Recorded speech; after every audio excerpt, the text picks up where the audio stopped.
Yesterday I was reading an article about imposter syndrome, and it was actually the author was trying to say that there are hiring managers who actually see imposter syndrome as a positive thing. And I didn't even read the rest of the article. That's all I needed to see, because immediately the light bulb went off and I said,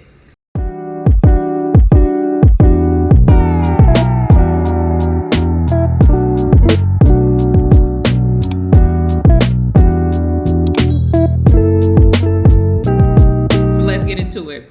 Yesterday, I was reading an article about imposter syndrome, and it was actually the author was trying to say that there are hiring managers who actually see imposter syndrome as a positive thing. And I didn't even read the rest of the article. That's all I needed to see, because immediately the light bulb went off and I said, I need to share this with my audience, because that is correct. We often think about the negative sides of imposter syndrome, but there is another side of it. So I want you guys to go ahead and drop "I will win" in the comments. If you've ever suffered from imposter syndrome, if you're suffering from it right now, drop "I will win" in the comments, because today I'm going to give you 3 tips about how to manage through it. So I see you guys are popping in the comments, so let's just go ahead with our three points for today. How to manage through imposter syndrome during your job search.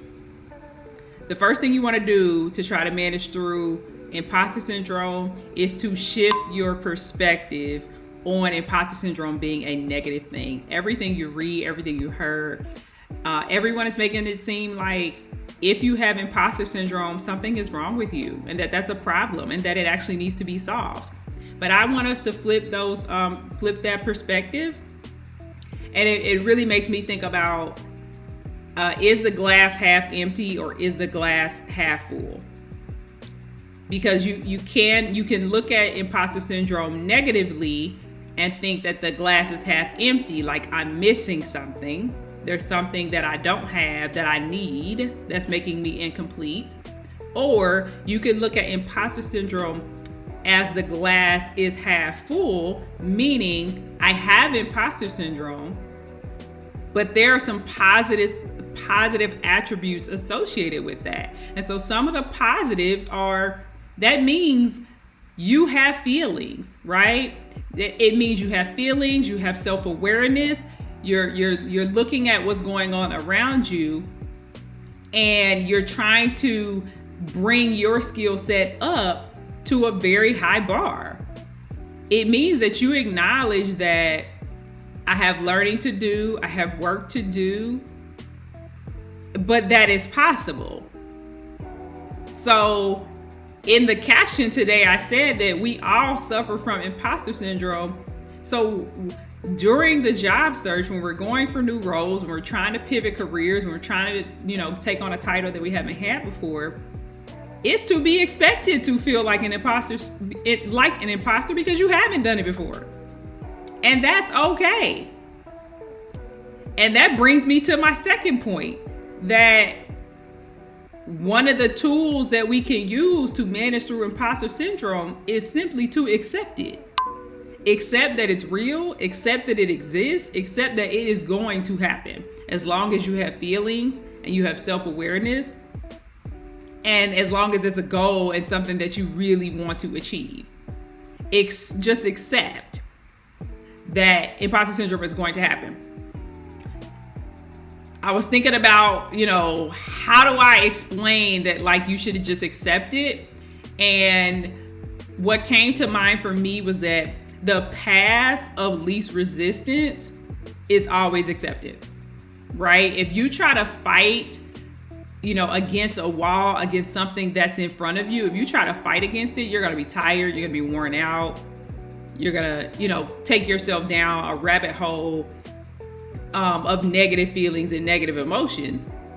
But if the moment you accept that, like, this is going to happen, these feelings are going to come up. I'm going to feel like I don't have all the answers. I'm going to feel like other people know more than me. Once you accept that, you can start moving around that obstacle. and you can actually start to do something about it, as opposed to just sitting in the feeling of imposter syndrome. I'm not good enough, ... whatever you tell yourself.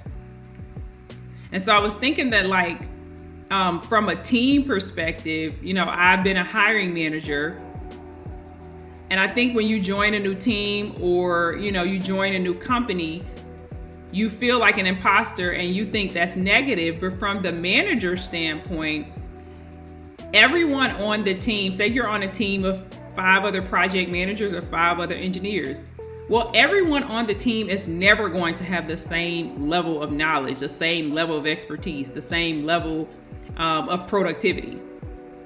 And that's why we have a team to begin with, because we need people with varying experience. We need people who are very experienced. We need people who are new.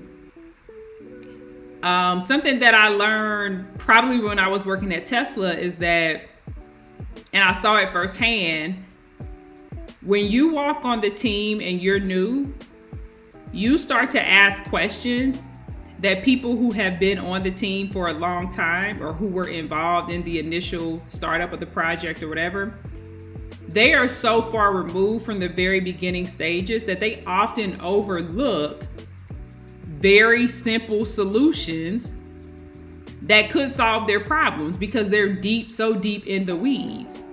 But when you're new on a team and you have to understand something, from the very bottom, you start asking questions. And a lot of times the newer people, the less experienced people, those questions, they actually trigger the more experienced people. It gives them ideas about how to move forward. Oh, you're right. That is very simple. I didn't even think about that.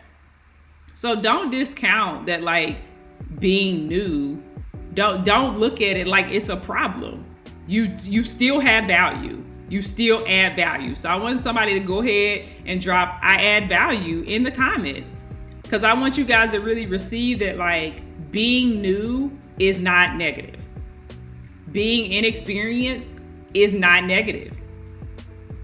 And being new and being quote unquote inexperienced, it breeds into, what we're calling it right now is imposter syndrome. But the best thing we can do is first shift our perspective that it is not necessarily a negative thing. And then secondly, we can figure out a way to accept it so that it doesn't feel like we're going against the current. You know how people say, when you're out in the ocean and the waves want to take you in a certain direction, you have to go with the direction so you can maintain your energy levels, so you don't get flustered. Because that's what they say is most people, when they start trying to fight against the current, that's when things end badly. So if you're feeling imposter syndrome, just go with the current. The current is telling you that I don't understand this topic, or I wish I had more experience here. And that actually leads me into my third point, is that you need to find ways to practice what you fear. Find ways to practice through it. Find ways to go with the current. So instead of saying, I don't know how to do this, I've never done it, what is that thing? So a lot of people are trying to transition into tech. So let's say you're trying to become a project manager in the tech space, but you've never had a project manager title. What are some ways that you can go get some experience managing projects? And it doesn't always have to be in the corporate setting. I think a lot of us are sitting back and we're waiting on corporations to give us a chance. You can go create your own opportunities and take your own chances. And so if you're in fear that, like, oh, they're not going to give me an interview, oh, they're not going to pick me for the job because I don't have this experience, the way to go with the current is to figure out how to get the experience. Take matters into your own hands. We want to get creative. What are some ways that we can combat not having the experience? And I really want to hear from you guys. Drop in the comments What are you fearing right now? What's stopping you right now in your career, in your job search, in your career pivot? What is stopping you right now? What do you fear? What do you fear someone saying to you? What rejection? What situation do you fear? Because I really want us to work together today to come up with some actions that you can take to practice pushing through the fear. And I'm gonna do that live here today. So if you drop your fear in the comment section, I'm gonna come up with something that you can do today that can help you start to push through the fear. Because I always say, confidence comes from doing. People do not wake up being confident. They don't wake up, trying to go to the NBA finals or, US Open. Even Jeff Bezos, they don't wake up building huge businesses feeling confident. They start small. A win every day is how you become very confident.